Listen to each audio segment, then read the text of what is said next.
ин сафари хидматӣ дар водии ҳисор аз намояндаи вазорати фарҳанг гӯшбоде моро муассир шуда ки айнан чунин ёдгорӣ ва мавзеи таърихӣ дар кангурти ноҳияи Темурмалик низ пур асту аз домани пуштаву ёлаҳо лабрез.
чун ҷустану кофтан одат морост ва ҷолиб дар ҳол равон шудем ба ҳамон су.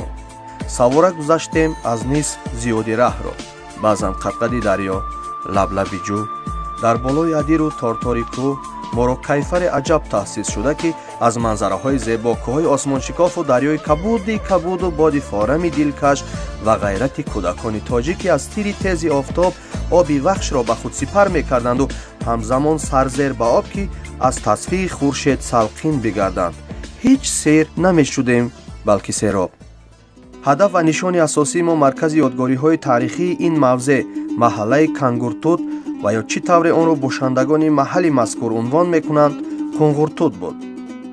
ин ёдгорӣ як нисбат дигар ёдгориҳои асри биринҷи Осиёи марказӣ як чанд хусусиятҳои хоси фарқкунандаи худро дорад ки ин ёдгориро хеле машҳур мегардонад. Ва пеш аз ҳама ин хусусият якумаш ҳамин буд ки гарчанде ки ёдгорӣ ҳамагӣ 1 гектарро ташкил кунад, он худи масалан мегӯем ҳамчун як маскунгоҳи одамони ибтидоӣ ва ҳамчунин қабристони ин ёдгорӣ кашф шуд дар наздикии он ва ҳамчунин муайян карда шуд ки дар ҳақиқат ин ёдгорӣ давоми ҳамон асри санги гӯем ки маданияти ҳисор мебошад ки одамони яъне ки аз дигар ҷо омада не бевосита аз асри нави сангин якбора оҳиста дар ин ҷо ба давраи асри биринҷ гузаштанд. яъне ки ин ташаккулёбии аввалин гӯем ки қавмҳои орионӣ дар ҳудуди худи масалан мегӯем сарзамини моро нишон медиҳад. дар маҷмӯъ чизҳоеро мо дидему ва чизҳое ки моро бархурд кард, матлаб оне ки рӯи навор бигирему баҳри шумо бинандаи азиз пешкаш кунем.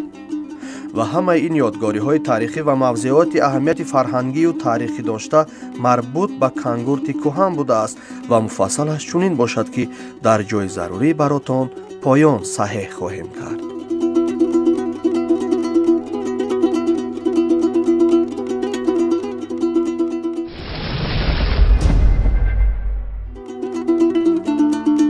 Кангурт мавзеъест дар ҷануби Тоҷикистон. тарихшиноси охири асри 19 ва ибтидои асри 20 гулшанӣ дар таърихи ҳумоюни худ қайд мекунад, ҳукумати Хатлон аз 5 ҳукумат иборат буд یعنی که از دولت خاتلون میگفتیم دولت خورد خاتلون از 5 حکومت عبارت بود حکومت کلوب، بالجوان، خوالین، کنگرد و کرونتپا. زمین فرهنگزا که از مشایخ و متفکر و ادیب و هنرمند و کاسب و هنرپیشه نامدار و نامآور و پهلوان و اهل زیاد. سوال به میون میاد که کنگرد چرا یکی از مثلا حکومت و حکومت‌های خاتلونشون میخورد؟ پس ما دیدیم که یکی از مرکزهای علمی فرهنگی در ولایت خاتلون به حساب میرفت. کنگرد گرچند که از مرکز ولایت خاتلون دورتر هم باشد، ما در تحقیقات‌های علمان گذشته و بزرگانی که علم و فرهنگ سر کار داشتند در هنگام پژوهش به ما معلوم گردید که کنگرد یکی از مرکزهای علمی فرهنگی یعنی رابطه‌های خب علمی و فرهنگی با هندوستان، با افغانستان، خب بلخ، با بخارای شریف داشت. خب زمینه‌های خب پیدایشی این سرزمین چرا اینقدر بزرگان و دانشمندان خردمند به میدان آمد؟ سوال به میون میآید از این لحاظ که مردم اینجا بی‌واسطه مثلا با سوداگری تجارتی مشغول بودند و در هنگامی سفر کردن به این آن شهر، البته وقتی که به یک شهری که میروی که در آنجا فرهنگ و مدنیتش پیش رفته است بی‌واسطه مردم دیگر رو به خود جلب کرده همراه میبردند و تاثیر البته تاثیر میرسوند. از قبیل خوجا پادشاهمرد ولی، خوجا قرحمت ولی، خوجا نوریدین ولی، حضرت مولوی یوسف، حاجی حسین کنگرتی و غیره و دیگران که شمارشان بیش است و مریدان و پیروان ایشان و هر کدام رو در این زمین رسالت بوده است. مهم آن که این شخصان شهیر و زور زمینه آماده کردند که از زمان پیش و تا امروز موافق و مساعد و مناسب بهر افزایش معرفت و فضیلت ساکنان این دیار. خودی حاجی حسین کنگرتی اول در بخارا کرد، تحصیل کرد، بعد به سفرهای مثلا عربستان و فرنگستان و ایران برآمد که وای در همون دوره 3 زبان میدونست. پس وای وقتی که به کنگرد گشت اومد مدرسه کرد، تأثیری وای نمیرسد.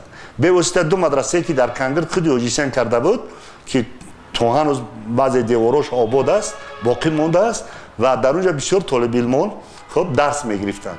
در قطار این مولانا سید محمد یوسفی خاتلونی بود که به واسطه در هندوستان خونده بود، تحصیل کرده بود و مقبرش تو هنوز در خودی همون منزل کنگرد و واقف است و بسیار استادان از اون درس گرفته بودند در کنگرد. وقتی که او از سفر هندوستان و افغانستان آمده بود بسیار چیزا رو نقل میکرد و شخصای دیگر را جلب میکرد که برای تحصیل کردن به اونجا روند. خب سرزمین دیگری که فرهنگی که کنگرد مثلا بسیار فرزندانی برآمد از اونجا برآمد چی در ساحه مثلا صنعت کریم 6 و مثلا من یاد دارم در هنگام جستجوی پژوهشی حاجی حسین کنگرتی در کنگرد بودم. خب با استاد قربان نام شخص در همون ده زندگی میکرد که با شادروان کرامت الله قربانوف مثلا گویا که عمکش میگیم اولادش بود و اون کس در صحبت ما که در خود خانه حاجی حسین اون کس زندگی میکرد و اون دیوارایی که حاجی حسین با خط عربی یا که با خط فارسی بگیم شعرها و دیگر گپ سخنان نوشته بود، اون کس در برای مثلا مقام و منزلتی تأثیری به واسطه مثلا در ساحه صنعت بگیریم اگر کریم 6. خب صحبت رو و بسیار شاگردانی بزرگی رو به کمال رسونده است. کنگرد قسمت میگویند که این وابسته است با کانت معمول است. اصلا کانت محل، شهر و کرد. یک ما خوب میدونیم که درختی است با نام کرد که در اینجا گویا خیلی زیاد بوده است و درخت خیلی سخت است، هم چرس است و هم ناشکست و چقدر قوه بزرگی در کل است که را باید بشکنیم و میگن در اطراف همین محل ها همین درختان خیلی زیاد بودن، ولی این احتمالی هست. قسمت دیگرش که نزدیکتر به حقیقت است این است که کانت محل باشد و گرد این وابسته است به جوانمردان، پهلوانان، دلاوران. یک منطقه خیلی آباد هم بوده است در سرچشمه‌ها خیلی زیاد هستن هم. در کنگل پیش از انقلاب بخارا 16 تا مدرسه بود. از آن جمله در قشلاق گذری‌تور، دولت شایان، آب شیرین، قرقمیش. شاعر مشهور تاجیک حاجی حسین در قشلاق قرقمی مدرسه داشت، در آن مدرسه جوان را تعلیم میداد. واژه کنگر کمتر هم باشد ولی منطقه‌ای که با نام دشت کولک بود در اینجا، واژه نملیات شهری که در حدود دنقره واقع بود و پل سنگین که در نارکی امروز از درآمدگاه و نمیتوان در عصرهای میانه این منطقه ها را از همدیگر جدا کرد، کنگر را از بلجو. واژه کангурт ро барои тасеҳаш андешаҳо мухталиф бошанд ва ҳархела баъзе онро кони паҳлавонон гӯянд, дигари канро шаҳр гӯяд, яъне шаҳри паҳлавонҳо, ва барои тафсири ин ном моро андешаи солим аз олим зарурат омад. کنگورد مکان پهلوان ها، از کلمه کن مکان، گرد پهلوان، مکان پهلوان ها که در اینجا پهلوان های بزرگ گذشتگی. худи кангуртро таърихес пардапӯшу норӯшан, ҳарчанд дар сайтҳои интернетӣ чанд ҷо қайдҳои вижа аст мар ин маконро. ин ҷо аз ҷониби муҳаққиқону таҳқиқу пажӯҳиши бештаре талаб мешавад ки ба умқи қарнҳои бештаре фурӯ раванд. ва инак чанд лаҳзаи таърихӣ ва ҷолиби ин сарзамин то ҷои моро аён шуд, дар аҳди араб ҳам ин мулке будааст. در زمان عرب ها نیز میتوان گفت که یک سرزمین خیلی آباد بود و محاربه که در ختلان رخ داد البته به اشتراک مردم اصلا بوبکین قدیم، کنگورت، بلجوان و نواحی مونک دیگر نمیگذشت. از این نظر میتوان واژه کنگورت را به گردان نسبت داد که بعدتر در ادبیات ما وارد شد. ба дини вопасин тавассути шахсони мӯътабари ин ҷо мардум гаравиданд ва фарҳанги нав мусоидат бар он мекунад ки оҳиста оҳиста ин мавзеъ маркази муқтадири фарҳанги асрҳои миинбаъда гардад. кангурт дарвозаи балҷувон буд дар замони пеш ва то ҳол ҳамин тавр ҳаст. дар баҳруласрори маҳмуд ибни валӣ чунин омадааст: кангурт, вашгир, ёхсу, чарахсу марзҳои шарқии балх маҳсуб мешудаанд. در عصرهای 9 و 10 کنگورت یک موضعی بود که در آنجا در سر دروهگی واقع است. دروهگی یک بین شهرهای ختلان، مثلا وقتی کس از پل سنگین به طرف شهر مونک اگر رفتنی شود از تملیات میگذشت. تملیات در جای دنقره واقع بود، یک شهرکی بود. از تملیات گذشته به کنگورت میرفت. در کنگورت دو راه بود، یک راه به هولبوک به طرف شمال به طرف شرق و یک راه به طرف بلجوان طرف شهر مونک، کلانترین شهر ختلان میرفت. یعنی که کس از کنگورت به دو راه میرفت، یک راه به هولبوک به شرق و یک راه به شمال به شهر کلانترین ختلان از راه بلجوان به مونک رفته میرسید. و یعنی که پیدا شدن شهرک کنگورت یک ضرورت تاریخی بود، شهر سری راه. منطقه اصلا بزرگترینی که در این دوران بود بلجوان بود و در این منطقه در زمان تیمور میرکه شاهیگری میکرد که میرکش نیز میگویند و بعدتر بعد از میرک به سر تخت شاه بهرام آمد. در باب این نفرها معلومات هر گونه است. به هر صورت فقط اندیشه همین است که آنها مبارزه آزادیخوانه زیاد داشتند و حتی هم میرکه و هم میرک و هم شاه بهرام مقابل تیمور خیلی مقاومت کردند که بعدتر با آنها خواجه اسحاق ختلانی نیز یورش اسیان خواجه اسحاق ختلانی نیز و اینها پیوست. ҳамин аст ки дар асри 13 тохтутози муғул агар мавзеъҳои гирду атроф ба осонӣ ба лашкари муғул таслим шуданд, дар таърихи рашидаддин омада ки аҳолии кангурт то ба вопасин лаҳзаву нафас муқовимати шадид нишон медиҳанд ва ҳама гуна гуфтугӯро оид ба таслимшавӣ тардид мекунанд, хоҳ мард, хоҳ зан. дар асари мазкур аз корнамоӣ ва шуҷоати мардуми ғаюри ин мулк муаллиф бо нигоҳи нек ва ҳайрати ҳайрони худ нақл мекунад. Сабаби дигар ин ки агар дарвозаи балҷумон кангурт бошад, чӣ гуна метавон онро бидуни мубориза роҳат дод? дар сарчашмаҳои хаттӣ маълумоти ягона дар китоби ҷаҳонкушои ҷувайнӣ атомалики ҷувайнӣ вомехӯрад. ӯ менависад ки Чингизхон вақте ки Тирмизро гирифт соли 1221 617 ҳиҷрӣ мешавад, дар ҳамон сол баъди гирифтани Тирмиз ба кангурту самон пеш рафт ва зимистонро дар он ҷо гузаронид ва аз баҳор баъд ба сӯи Бадахшон рафт. лекин мегӯяд ки дар кангурт бо кандану тохтану куштан ҳамаро пок кард. Муқовимат нишон доданд. Агар муқовимат нишон намедоданд, дар китоб сабт намешуд. Ва ҳамон муқобилати мардуми ҳамон аввал Тирмиз ва баъд кангурт буд ки ҷувайнӣ, атомалики ҷувайнӣ дар китоби худ ин ҳодисаро қайд кардааст.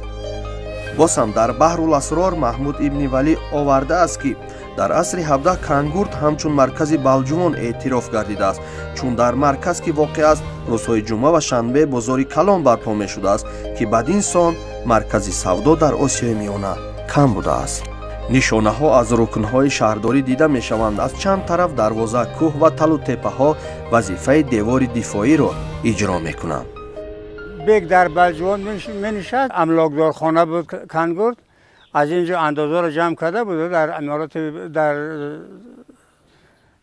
балҷувон месупурданд. Домло Яқуб пешво ва надими аввалини Акрамбой буд.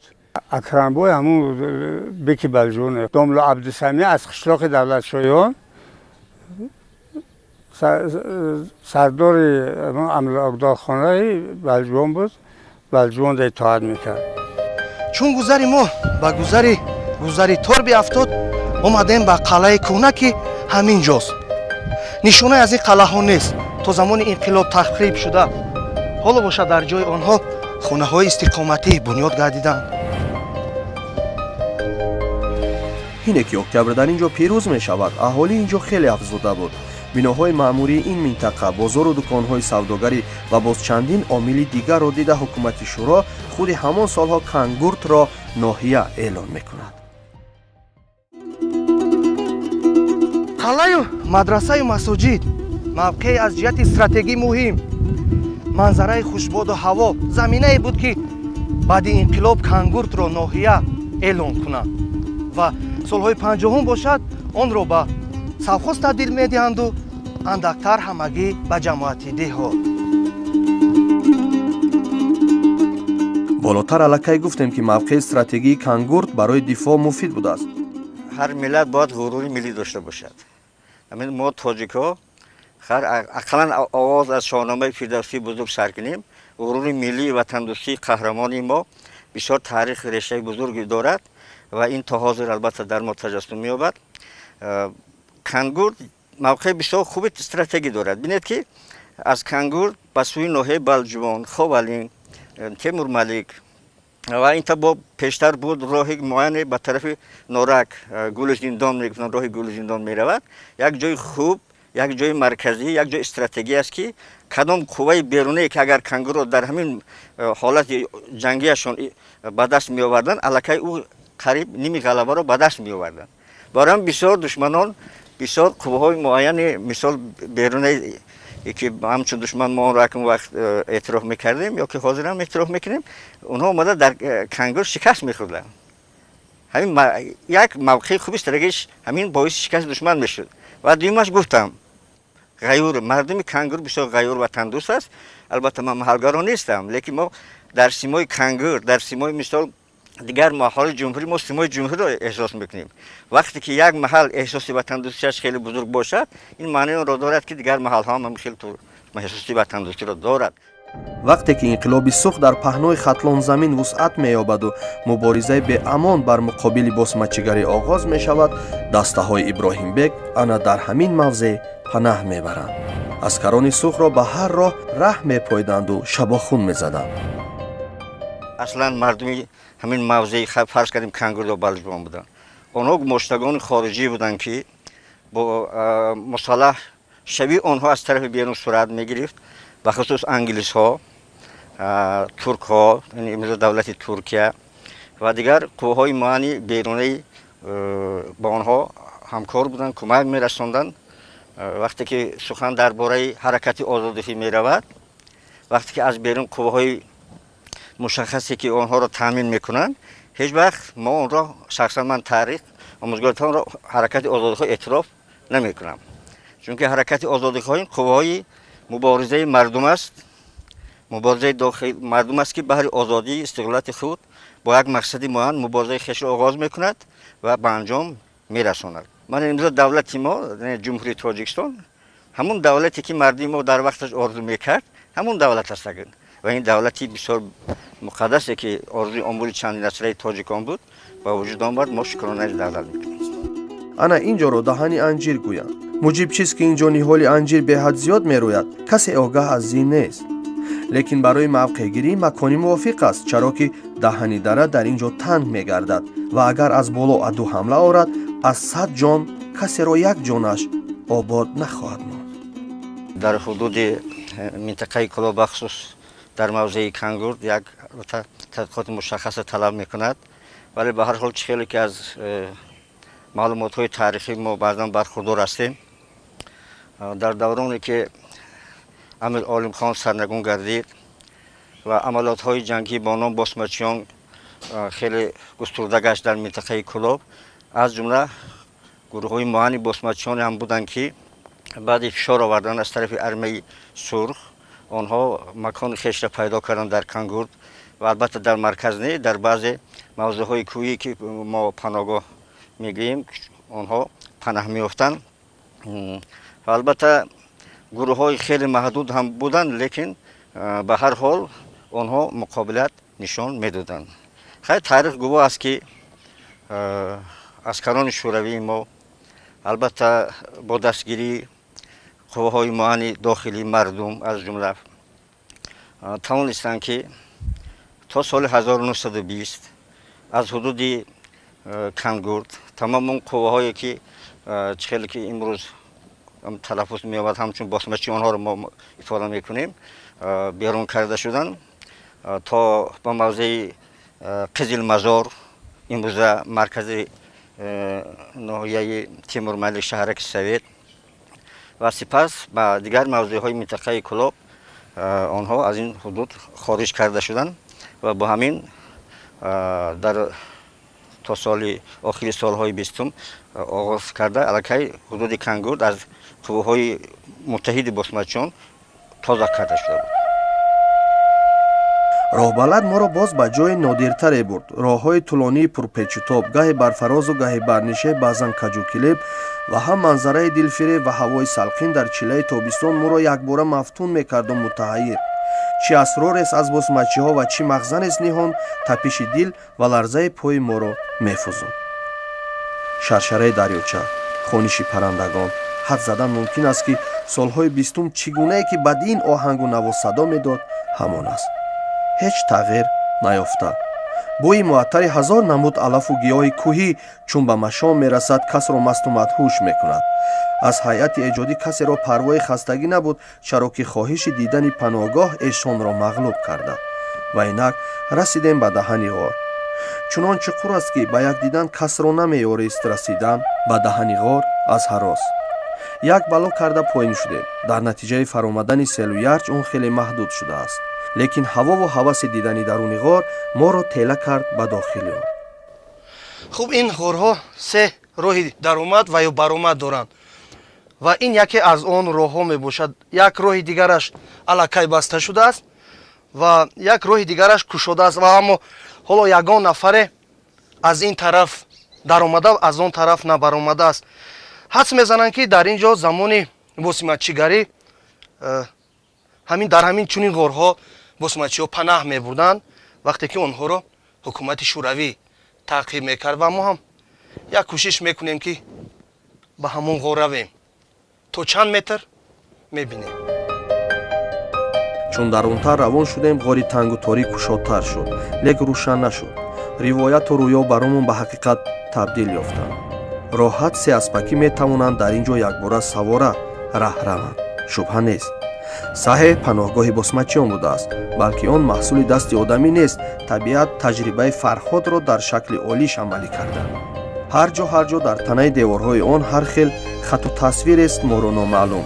бештар гом гузоштем. таҷҳизоти вижа ва зарурӣ ки моро дар даст набуд, баргаштем. дурусти кор он аст ки ин ғор ба сони оҳу нест ва яке аз деҳаи дуйбоз ва дигаре то Қутурбулоқ нарафта мебарояд.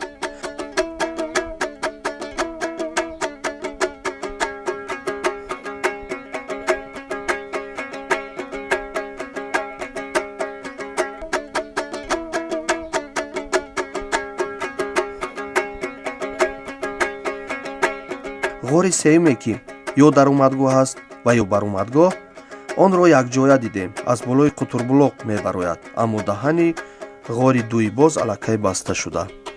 камтар аз мавзӯъ пештозӣ кардем. бармегардем боз ба Кангурт. Ay tori havanız kayzer megerim, ay tori havanız kayzer megerim, ay ora kirah durim haber megirme. Na kovrina şuren der megirim, na kovrina şuren der megirim, ay o sangoy kangurta dar digar megirme.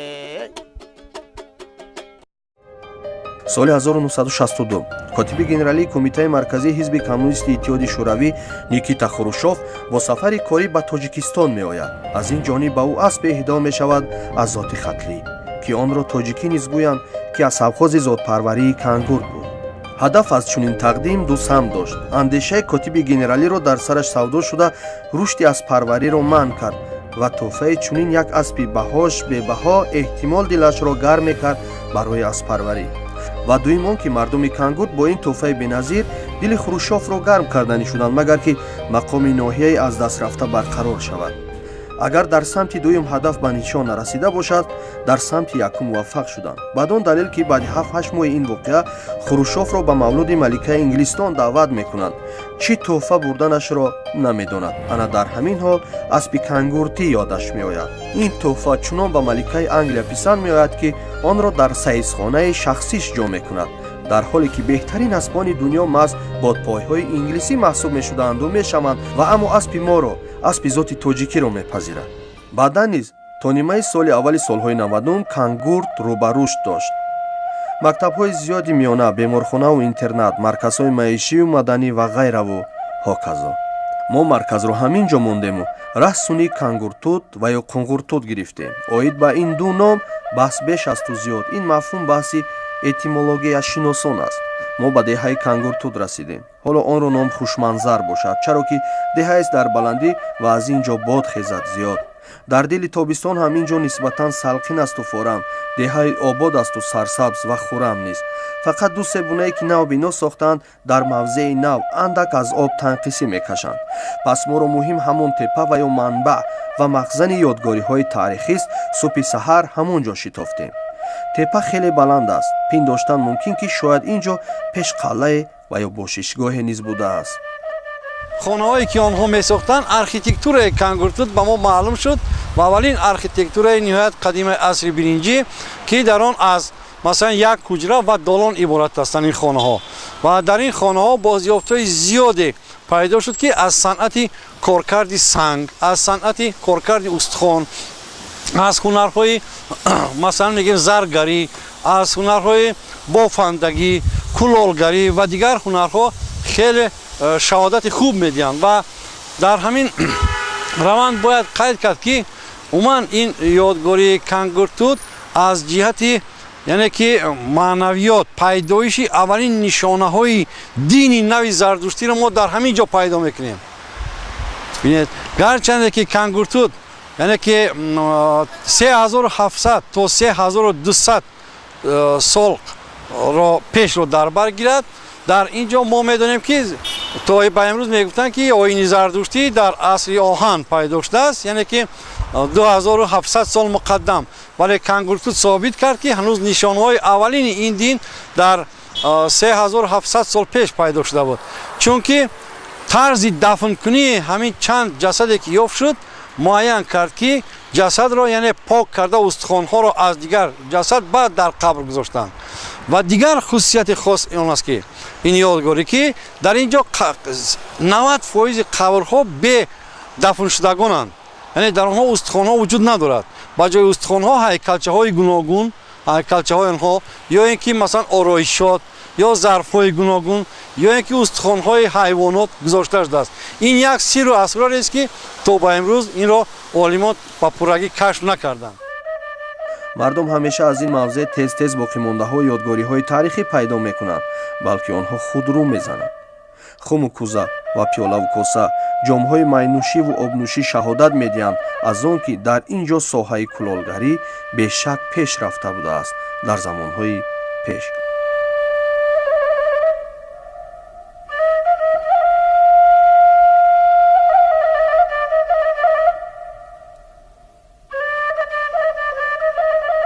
хоки Кангуртут барои омода кардани хумпазӣ, барои омода кардани хум бисёр мусоид будааст. ҳадс мезананд ки дар зери ана ҳамин баландӣ шояд қалаи ниҳон бошад, чаро ки баъзе дарёфта ёдгориҳои таърихӣ аз асри биринҷӣ дарак медиҳанд.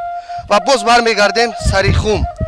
аҷибаш он аст ки дар ин ҷо оташдоне нест ва хумро бошад тавассути гармии офтоб мепухтанду омода мекарданд.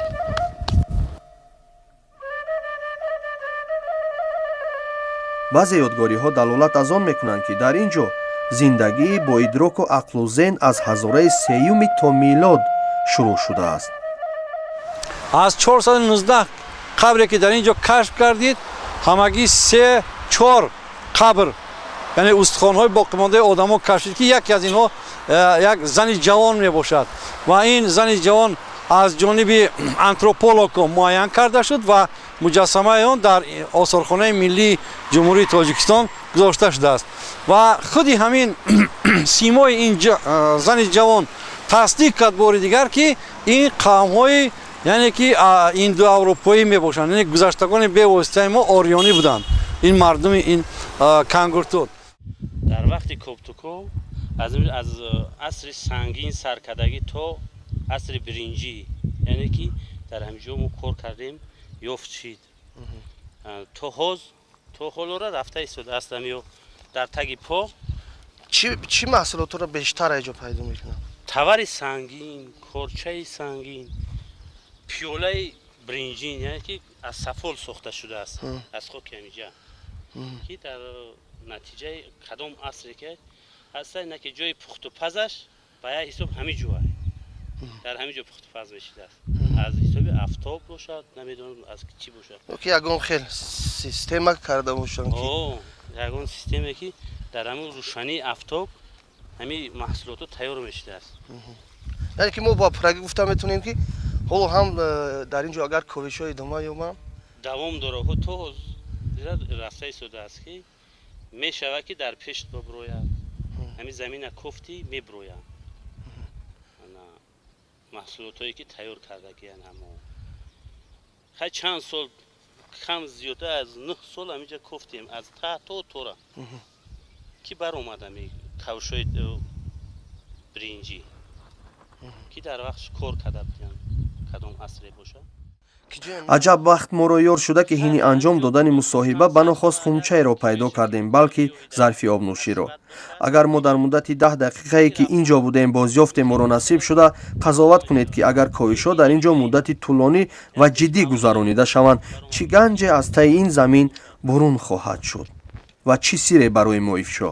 аз сафол, аз хоки ҳамин ватан. инҷа ягон хоки беруна намеояд, фақат аз хоки худшон тайёр кардагиаст. ғайр аз хок чӣ дошта бошад? намедонам, номаълум.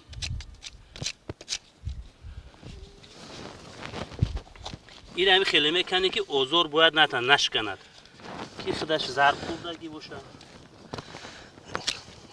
عارفی اینا برده با مظفر عزیزов هدیه میکنیم ده حتما. یک چی خون باشد مایدک یک نمکگیرک باشد نمکگیرک یا که شراب نوشیه آه.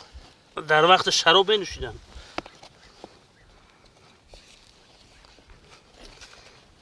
نه که ایو را به کورچه و به نازکی باید جمع کرده شود. اینه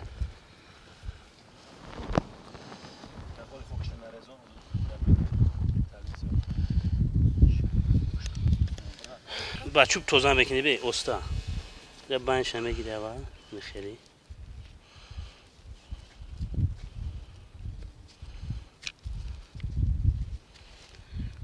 چیزایی که به وحیمه انمی اساس در موضوعی که چقدر بنازکی ها تیار میشوه این در آتشدان پخته نمیشه برای که چقدر نازکه پختگی نمیشکنه این رو آزاد کارش میفرمایی خیلی حساب چی خیلی که کایبانوگری بود مرا خدم بگیرم چی جوری نمیشکنیش یک چیزایی که همین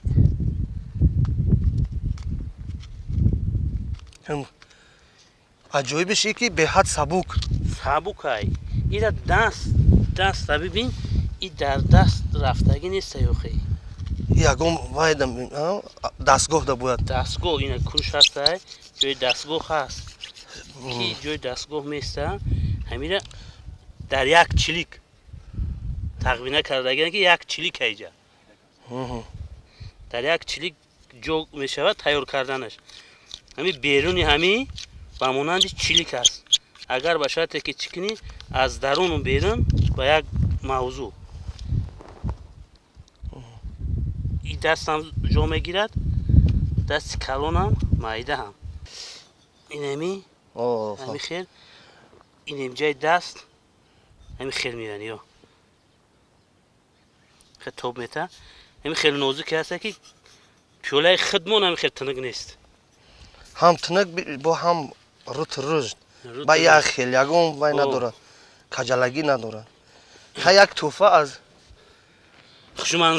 خوشمنظر میگیم آنچه که در کانگورتود یافت گردیده است این نشان دهنده آن است که بار اول گویا شهر عصر میانگی شهر آسیای میانگی در زمانهای قدیمترین محض در کانگورت در منطقه کانگورت پیدا شد در موضع کانگورتود میگویند عالمان که از خانه‌های کلان عبارت است و این نشان دهنده آن است که شهرهای اولین در منطقه آسیای میانه در همین کانگورتود پیدا شده بوده است.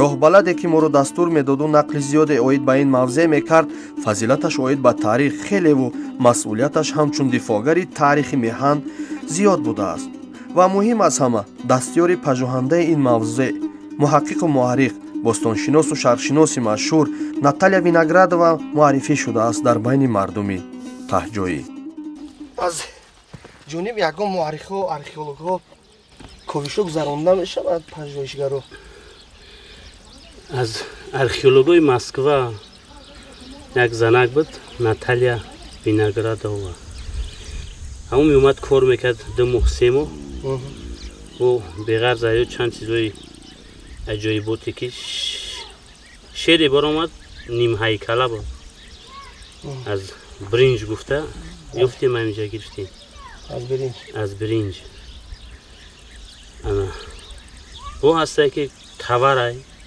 ایسوبی سنگ علاقه مولی عصری سنگ عصری سنگی میگفت ایش از عصری سنگین است از عصرهای سنگ تو برنج هم خیلی چیزا یفته بگذشته را میده یک تقدیر اونو چی شد نمیدونم موند اینم اخیران در همیجا سالی 92 باشه 93 باشه اخیران باری کندگی مونه доир ба кангуртуд дар шаҳри Москов аз ҷониби Виноградова, Ранов ва Филимонова як китобе таҳия карда шуд که در اینجا با پررگی دایر با تاریخ این کانگورتوت ما معلومات مفصل یافته میتونیم با همه گونه بازیافتا و با همه گونه دستاوردهایی که از اینجا کشف شدند.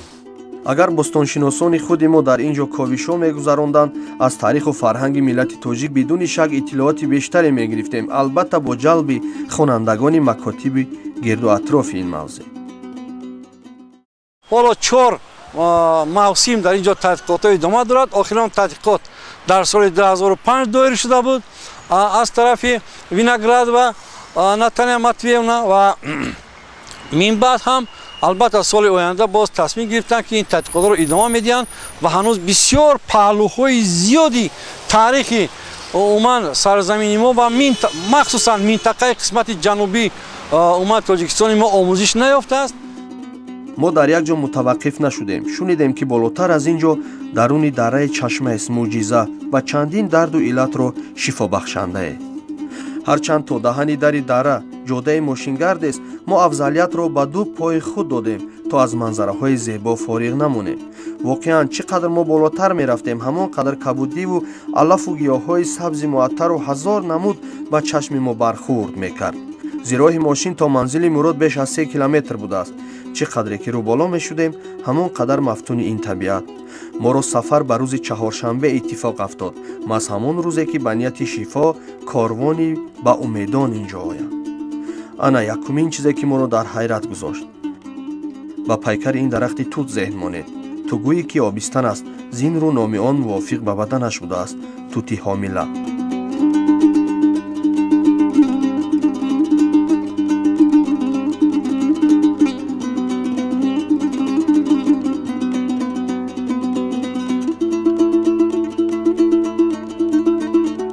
пас дарунтар рафтем. чашмае дидем ки аз ҷигари санг ҷорӣ мешаваду дар даруни санг дарахти туте реша давонда.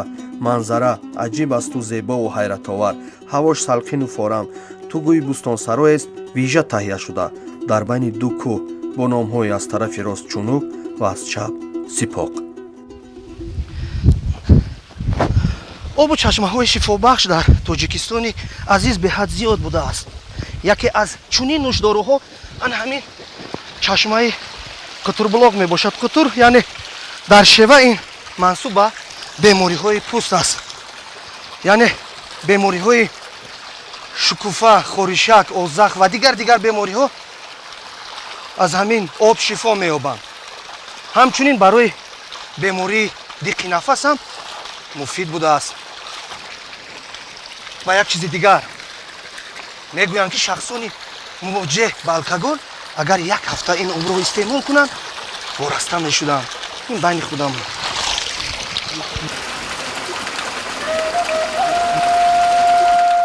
мо чун ба маризон суҳбат кардем, воқеан тасдиқ карданд ки баъди 1 ё 2 ба истилоҳ курси табобатӣ шифо ёфтанду аз маризӣ вораста. ҷамъи араб буд, чанд маз кардам нашидак ба омадам ҳамиҷа гуфтан ҳамиҷа соз наша омадам. дубора омадам сеюм бора шуда ин қариб соз шуда ин калат бурам соз мешавад. дар ҷам буду дар паси гӯшум буд. паси гӯшум соз шуда ҳамиҷаш монда соз мешавад. ишан ҳама медонад иҷара ки ҷои табобатӣ аст. мардуми таҳҷои мӯъҷизаи ин обро ба шафоати мазори бузургворе мансуб медонанд. дар бораи ин бузургвор шиндагием ки аз балх омадагиае. номаш асос хоҷа боқӣ алоҳи балхӣ аст. яъне шифодиҳандае ки мавлоно шуда. марқабаш дар дигар ҷой аст, ҷои оромгоҳаш ки гуфта касе ба кадом дарде меояд ба нияти шифо дар қадамҷоям ба нияти ихлос ки худои таоло ӯро шифо медиҳад. лекин ин обро аз ташхиси лабораторӣ низ гузарондаанд. одамое ки касалӣ меоянд баъд маслиҳат карданд ки оби амиро ба лаборатория барем. мо дар лабораторияи галубои экран гуфтани ҷо бурдем, экрани кабуд. ана се маро гуфтанд об биёред. якум бурдем мегуфти оби чанд чашмае. дуюм бор бурдем ҳамихел 3 марта бурдем ки дар таркибаш мис, хлор, доруҳое ки химиявия истодагай, доруҳои обҳои минералӣ на ки дар иҷа вобастае ки дар нӯшокӣ иҷозат додаем. در همین خصوص به همین آب مثال یک برده باور نکرد. дар қоби ақли мо то он ҷое ҷо гирифт ва ҳақиқати ҳол ин аст ки таркиби об чандин маъдане дорад ки барои шифо мусоидат мекунанд. یک جیان داشتیم 3 ساله بود راه نمیگشت. بعد همجا اخه خودمشون زندگی میکردن گفتن آوردیم همینجا 3 بار آوردیم شگرانه آلوزی مثال راهگردان خشکو میدوه میروه. маъдан ҷамъи эътиқоду эътимоди мардум раванди муолиҷаро хеле метезонида аст ва бигзор чунин бошад. агар ин чашма ҳоҷати чандин касро мебарорад пас чаро на. муъҷизотош дар ҳамин ҷое ки аз даруни санг об баромада ё ки дар болои санг дарахти сабз аст ки реша дар берун ё ин ки аз тор ҳамин қадар сел меояд намедонем дар фасли баҳор ба ҳамин ҷа сангпоро меояд обаш нест. аз ҳисоби муъҷизотш ки намедонем об ба куҷо меравад. асл борон боридестай на ки сел нест. дар ин мавзӯъ чандин касо дар куҷое ки хоб бошанд дар балнисоҳо ба ҳамин ҷа меянд ба нияти ихлос шифо меёбанд. мутаассифем ки мо бо муҷиби танг будани фурсат натавонистем ин ҷо бештар бимонем. ҳарчанд мутмаинем ки 2-3 рӯз дар ин ҷо будан куфти кори яксоларо ҳатман мебарорад. тоҷикистони азизро муъҷизаву ёдгорӣ хеле беш аст ки мо ҳоло сеяки онро надидаем. барои бозёфти нав шитофтем ба телевизиони сафина ки ин барномаро ҳарчи оҷилан таҳия кунем ва аз ақиби кашфиётҳои ҷадид бишавем ки шароит ва сулҳу суботу осмони соф ҳамчунин масъулияту ифтихори ватандорӣ моро илҳом тавлид мекунаду барои халқу қавмҳои гетӣ муаррифии ин кӯҳандёр ки рӯз ба рӯз пирҳани нав бо дизайни муосир мепӯшад ва таконе барои таҳияи барномаҳои тоза ба тоза ва нав ба нав мешавад.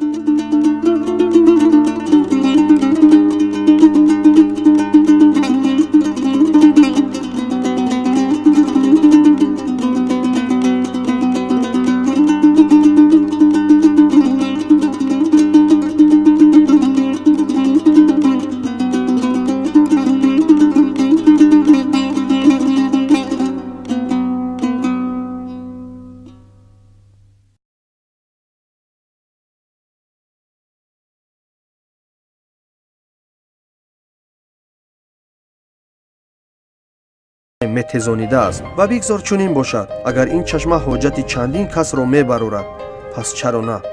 муъҷизотош дар ҳамин ҷое ки аз даруни санг об баромада ё ки дар болои санг дарахти сабз аст ки реша дар берун ё ин ки аз тор ҳамин қадар сел меояд намедонем дар фасли баҳор ба ҳамин ҷа сангпоро меояд обаш нест. аз ҳисоби муъҷизотш ки намедонем об ба куҷо меравад. асл борон боридестай на ки сел нест. дар ин мавзӯъ чандин касо дар куҷое ки хоб бошанд дар балнисоҳо ба ҳамин ҷа меянд ба нияти ихлос шифо меёбанд. мутаассифем ки мо бо муҷиби танг будани фурсат натавонистем ин ҷо бештар бимонем. ҳарчанд мутмаинем ки 2-3 рӯз дар ин ҷо будан куфти кори яксоларо ҳатман мебарорад. тоҷикистони азизро муъҷизаву ёдгорӣ хеле беш аст ки мо ҳоло сеяки онро надидаем.